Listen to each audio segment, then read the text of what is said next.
Well, here we are, the winter doldrums. But you know what? There's a lot of stuff going on, obviously.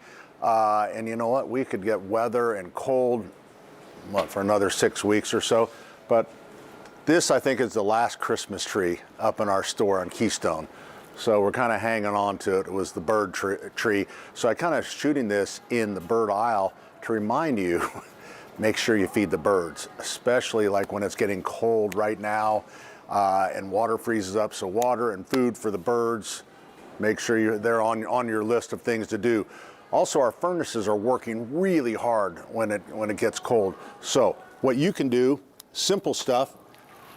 I say it's simple, but it's probably one of the most important things you do is change your filter. Especially now, if you use, this is the old filter that we all had, like just a plain fiberglass filter. It's very inefficient, really doesn't do much of anything, quite honestly. But that one is actually, probably doesn't hurt the furnace. The real efficient ones that keep your house nice and clean, they're the ones, they're so efficient, they gather so much dust and then the air has a hard time getting through. So make sure if you're using these super duper ones that you know, they say 90 days. I would be changing them, you know, every 45 days, 60 days.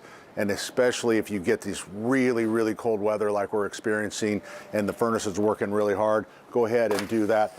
The thicker ones last a little bit longer down there, so that's okay. As far as the thermostat, turn on the fan. If you could keep the fan running 24/7. I know what it sounds like. It sounds like, wow, I'm gonna burn out the motor on the fan. But here's the deal. When that motor continues to go on and off and on and off, that is more damaging to that motor than it just running. So, and what it does, it evens out the heat in your house. So another good thing there. Snow shovels, be prepared. So, and be prepared and don't go crazy. This is kind of, snow shovels used to be in, they used to be, you'd get a shovel or you'd get a pusher. So this is kind of, they've started developing them where it's more of a combo. So you can pick up, but this is the best thing for your heart.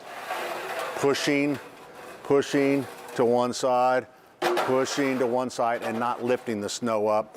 So there's no, you know, don't go crazy out there with just a plain shovel. I think that probably, you know, get the kid next door to do it for you. Ice melt, people are always worried about their pets, so there is special pet safety ones. But when it gets this cold, if you don't buy a, like this one right here, Safe Step, there's potassium chloride in there, magnesium, that work at lower temperatures. So it'll work at -10. Plain old rock salt, 10 degrees, 15 degrees, something like that.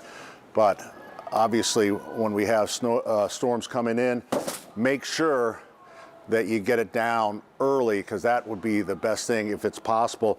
Last thing I can think of, this, if you have this on the outside of your house, this could be the air intake to your furnace. Make sure that you've cleared the leaves from the fall away from it and snow. So spring is right around the corner. I know it is. Have a question you'd like me to answer? Shoot me an email at askpat@wthr.com.